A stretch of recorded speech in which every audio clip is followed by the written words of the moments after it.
पिछली क्लास में अपन ने टैली में कंपनी बनाना सीखा था। उसके बाद अपन ने लेज़र बनाना सीखा था और लेज़र बनाते समय कैपिटल, परचेज, सेल्स ये क्या होते हैं ये अपन ने समझ लिया था और परचेज सेल्स के लेज़र कैसे बनाते हैं ये अपन ने सीख लिया था। अब आगे अपन को सीखना है इनकम और एक्सपेंसेस के बारे में। सबसे पहले अपन एक्सपेंसेस के लेज़र बनाना सीख रहे हैं। एक्सपेंसेस अंडर में कहां पर आएंगे ये अपन समझ लेते हैं। तो एक्सपेंसेस कुछ डायरेक्ट एक्सपेंसेस के अंतर्गत आएंगे और कुछ इनडायरेक्ट एक्सपेंसेस के अंतर्गत आएंगे।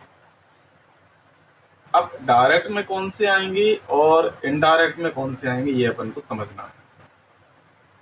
वे सभी एक्सपेंसेस डायरेक्ट एक्सपेंसेस के अंतर्गत आएंगे जिनका संबंध निर्माण कार्य से होता है, या दूसरे शब्दों में ऐसा कह सकते हैं कि ऐसे सभी एक्सपेंसेस डायरेक्ट एक्सपेंसेस के अंतर्गत आएंगे जिनको करने और ना करने से हमारे माल के निर्माण कार्य पर प्रभाव पड़ सकता है। और इनडायरेक्ट एक्सपेंसेस कौन से एक्सपेंसेस होते हैं? इनडायरेक्ट एक्सपेंसेस वे सभी एक्सपेंसेस होते हैं जिनको करने और ना करने से हमारे माल के निर्माण कार्य पर कोई प्रभाव नहीं पड़ता। तो इस तरह से आप अंडर में भेजेंगे, जैसे कि हमने बता दिया है कि डायरेक्ट एक्सपेंसेस कौन से हैं, इनडायरेक्ट एक्सपेंसेस कौन से हैं। इनडायरेक्ट एक्सपेंसेस के एग्जाम्पल हम आपको बता देते हैं, जैसे कि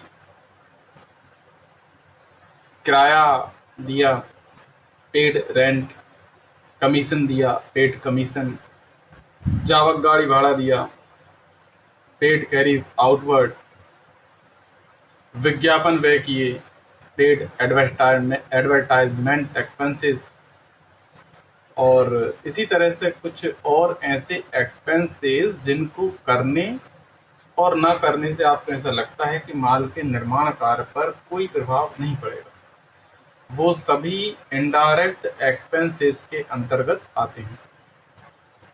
अब डायरेक्ट एक्सपेंसेस के कुछ एग्जाम्पल अपन समझ लेते हैं। डायरेक्ट एक्सपेंसेस के अंतर्गत ऐसे एक्सपेंसेस आते हैं जिनको करने और ना करने से आपके माल के निर्माण कार्य पर प्रभाव पड़ता है, जैसे आवक गाड़ी भाड़ा दिया, पेड कैरीज इनवर्ड। यदि आवक गाड़ी भाड़ा दिया है तो माल के निर्माण कार्य पर प्रभाव पड़ता है। अपन नहीं देंगे तो अपना कच्चा माल अपने गोदाम, अपने फैक्ट्री तक नहीं आ पाएगा, तो फैक्ट्री तक नहीं आएगा तो माल का निर्माण कार्य रुक जाएगा। इसलिए पेड कैरीज इनवर्ड अर्थात आवक गाड़ी भाड़ा डायरेक्ट एक्सपेंसेस के अंतर्गत आपको रखना है। ऑक्ट्राय जो आप देते हैं, ऑक्ट्राय टैक्स, वो भी आपको कैरीज इनवर्ड जब आप आवक गाड़ी भाड़ा, जब गाड़ी से आपका सामान आता है, कच्चा माल आता है, उस समय ऑक्ट्राय कर देना पड़ता है, तो वो भी डायरेक्ट एक्सपेंसेस है। नहीं देंगे तो हमारा कच्चा जो माल आ रहा है हमारी फैक्ट्री तक नहीं आ पाएगा। मजदूरी वेजेस, यदि हम मजदूरों को मजदूरी नहीं देंगे तो मजदूर काम नहीं करेंगे, तो फिर अपना माल का निर्माण कार्य जो है वो रुक जाएगा।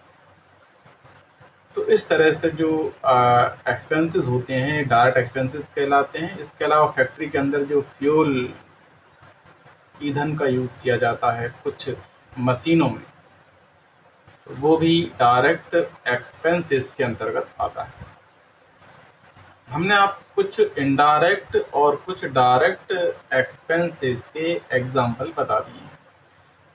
आपको ध्यान में रखना है कि कौन से इनडायरेक्ट एक्सपेंसेस के अंतर्गत आएंगे और कौन से एक्सपेंसेस डायरेक्ट एक्सपेंसेस के अंतर्गत आएंगे, क्योंकि जब आप लेजर बनाते हैं तो लेजर बनाते समय आपको एक लिस्ट में से चुनाव करना पड़ता है। जो लिस्ट ऑफ लेजर अर्थात लेजर की जो लिस्ट आपके सामने राइट हैंड साइड ओपन होती है, आपको उसमें से सिलेक्ट करना पड़ता है कि डायरेक्ट एक्सपेंसेस कौन से हैं और इनडायरेक्ट एक्सपेंसेस कौन से हैं। उसके बाद आप एंट्री कर पाते हैं। तो हमने आपको पिछली क्लास में परचेज और सेल्स और कैपिटल के लेजर बनाना बता दिए थे। आज हम आपको कुछ एक्सपेंसेस के लेजर बनाना बताने वाले हैं, तब आप देखेंगे हम प्रैक्टिकल आपको बता देते हैं। अब अपन सीखेंगे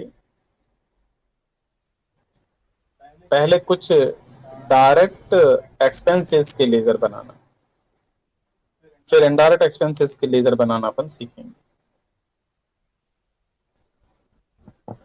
अपन यहाँ पर लिख रहे हैं वेजेस।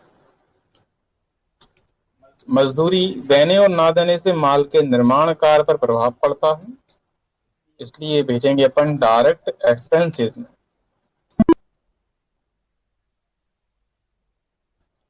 इसी प्रकार से फ्यूल, उसको भी आप भेजेंगे डायरेक्ट एक्सपेंसेस में। कैरीज इनवर्ड,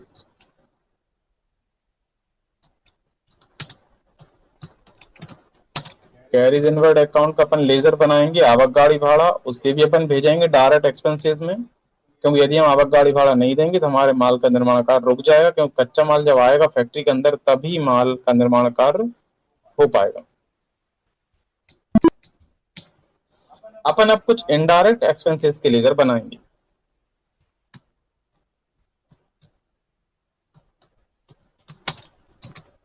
अपन ने बनाया है कमीशन अकाउंट, ये इनडायरेक्ट एक्सपेंसेस में आता है।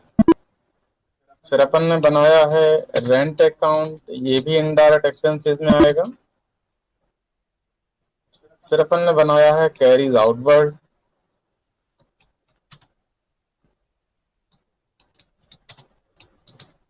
कैरीज आउटवर्ड अकाउंट, जावक गाड़ी भाड़ा, ये भी इनडायरेक्ट एक्सपेंसेस में आता है।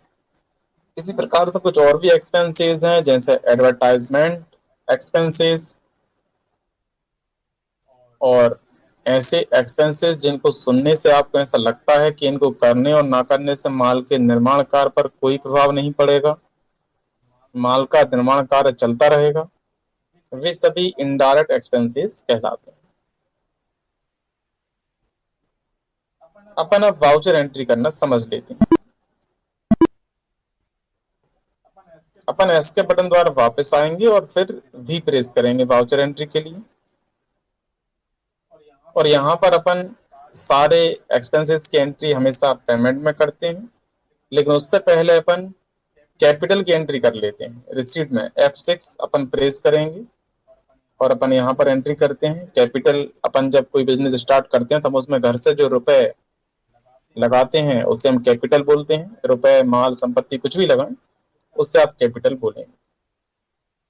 तो अपन यहाँ पर लिख रहे हैं टू में कैपिटल अकाउंट, माना कि 5 लाख रुपए लगाए हैं, तो अपन ने 5 लाख लिखा। यहाँ अमाउंट आप जो भी लगाएंगे वो आपको लिखना है। कैश लगाए हैं तो यहाँ अपन कैश लिख देंगे।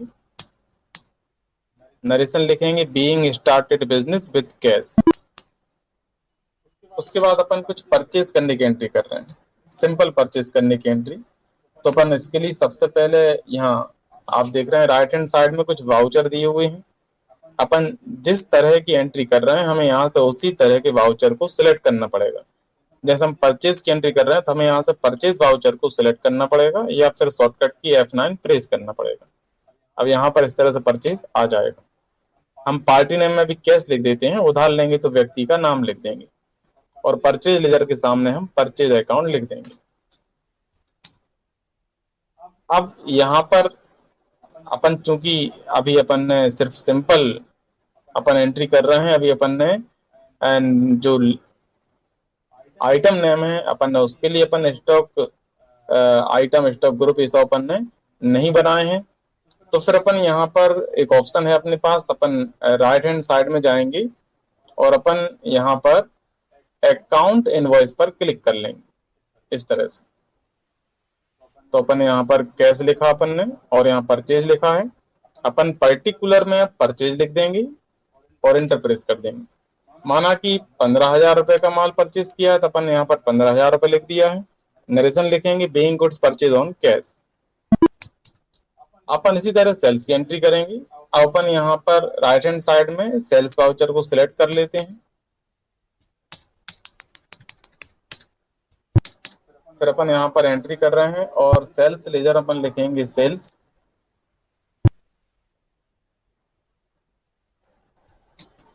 शायद अपन ने सेल्स लेजर नहीं बनाया है, अपन एक बार चेक कर लेते हैं। सेल्स हमेशा सेल्स के अंतर्गत जाता है, यहाँ पर गलत है, इसलिए अपन इसको ठीक कर लेते हैं। परचेज परचेज में जाता है, सेल्स सेल्स में जाता है।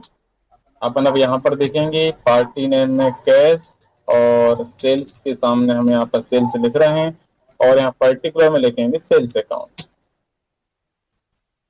माना कि 50,000 रुपए का बेच दिया, जितने का बेचा वो आप यहाँ पर लिख देंगे, नरेशन लिखेंगे being good sold on cash.